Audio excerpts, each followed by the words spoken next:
Hey friends, it's Blake with Birthing Babies. I am here launching a brand new podcast, Birthing Babies for Birth Workers. A lot of times it's exciting when we have a passion, but we're trying to get all of the pieces together to get that passion off the ground and let it become a business. And so I am here to help doula you through your birth business. I am here to coach you, to give you the support, to give you the real world advice, answer the questions you might have, the ones you didn't know you had, and the ones that you're still trying to figure out. Hey friends, welcome back to our podcast. This week we're going to talk about VBACs, or vaginal births after a cesarean. This is an interesting topic, and I want to start by saying ultimately, from the research I've seen and the professional organizations' recommendations, the decision on whether or not to attempt to have a VBAC or to do a TULAC, which is a trial of labor after cesarean, should be a decision made between the expectant person and their provider. If they have concerns with their provider, they can always seek a second opinion, either within their current practice or within a different practice. But ultimately, there are benefits and risks to both, and that should be a personal decision. So from there, I want to kind of jump in and talk a little bit about what are the local professional organizations saying, what is the research showing us, and how do we teach it, right? So once we have a good understanding of what is considered safe, what is not considered safe, how do we incorporate that into our classes? So let's start off with looking at what are some of the considerations for a vaginal birth after a cesarean, according to the American Congress of Obstetricians and Gynecologists. There are 5 different areas that they want to look at in order to say, okay, this is probably a pretty safe procedure for you. The first one is the incision. So if there is a low transverse, side to side, left to right, incision on the uterus, that decreases the likelihood of disrupting that scar tissue during the birth process. Along the lines of scar tissue, we're going to also look to see, are there any other uterine scars, or has there been a previous rupture? The more scarring present on the uterus, the more complications that are associated with having a vaginal birth or even going through that labor process.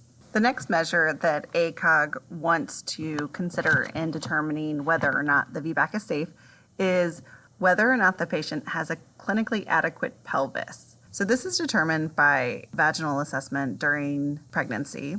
The next areas we're going to look at revolve mainly around hospital policies and staffing issues. So is there a physician immediately available during active labor that is capable of performing an emergency cesarean?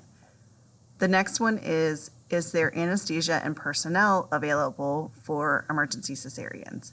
So in more rural areas or in smaller hospitals, you may find that there is not always a provider, anesthesia, or enough personnel to safely perform an emergency cesarean.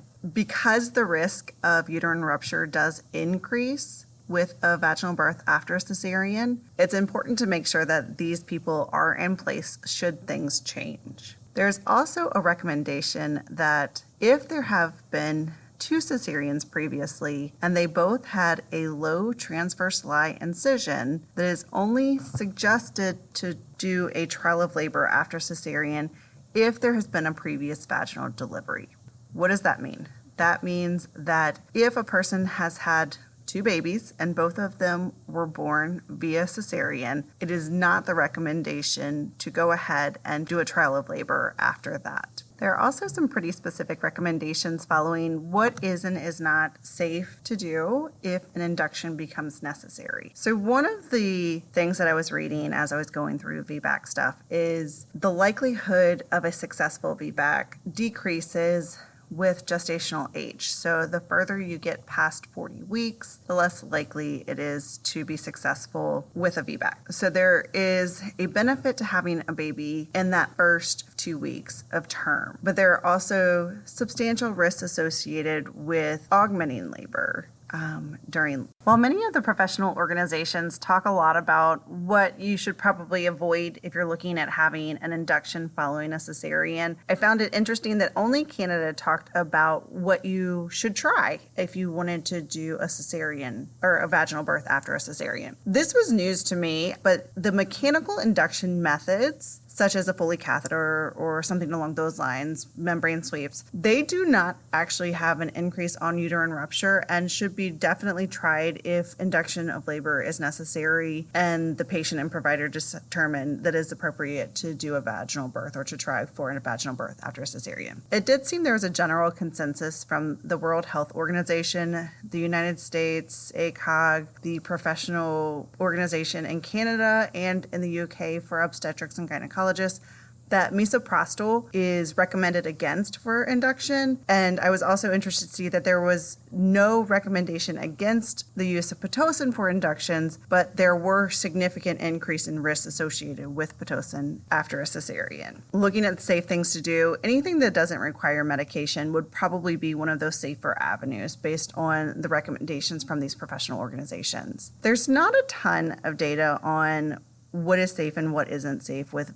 vaginal births after cesareans. And most of the information that does exist is pretty old or it's mostly retrospective. So in order to get really good data, we would need to have a test case and a control case. And to put those together and see how outcomes were impacted by routinely administering one or the other. Some of the data that I looked over did say that the likelihood of a successful VBAC is impacted negatively by labor augmentation and induction, maternal obesity, gestational age beyond 40 weeks, an inter-delivery interval of less than 19 months, so getting pregnant less than 19 months after the delivery, and then with a birth weight of greater than 4,000 grams, which is approximately 8 pounds and 11 or 12 ounces. One of the tricky things about birth weight is that late ultrasounds are also historically inaccurate, so there's not a great way to gauge exactly what baby's weight's going to be. There was a multi-center study that was done in the 1980s that had over 5,000 cases that showed that approximately 75% were successful in a vaginal delivery, which I thought that was pretty interesting.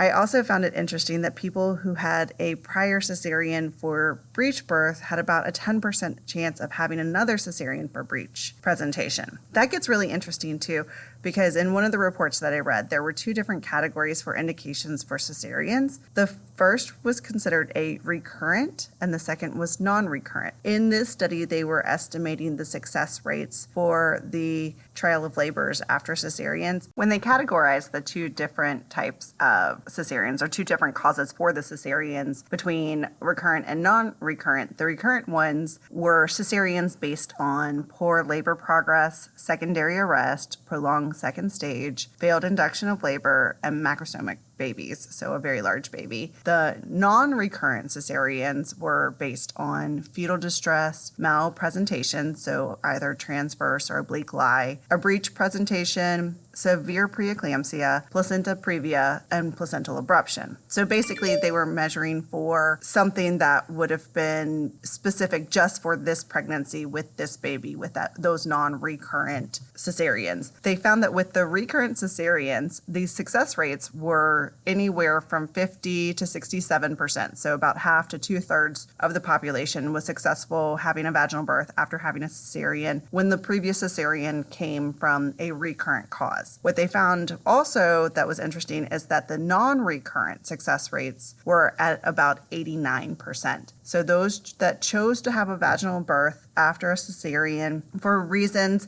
that may have been specific to that pregnancy or that particular baby, presentation, preeclampsia, that type of thing, placental placement, those were super high in their vaginal birth success rates. So how do we teach this in our classes? So we've just gone over a whole lot of data around what cesareans look like, when they're safe, what are the caveats to that. I really feel like in most classes, we're going to have mostly first-time parents. If you're a prenatal yoga teacher or working in a different industry, it's highly likely that you're going to have repeat clients, and it's highly likely that you will have second or third time parents who are probably looking for a different option with their birth. And so you may see a higher VBAC clientele or TULAC clientele. But oftentimes with childbirth classes, the first time pregnancies are the ones that attend. In my classes, when I talk about vaginal births after cesareans, I tend to just talk about, hey, cesarean is an option that is available. It can be life-saving to the mom and baby. We go over the benefits, risks, and alternatives. And then I tell them, the old saying used to be once a cesarean, always a cesarean, but that is no longer the case. They have shown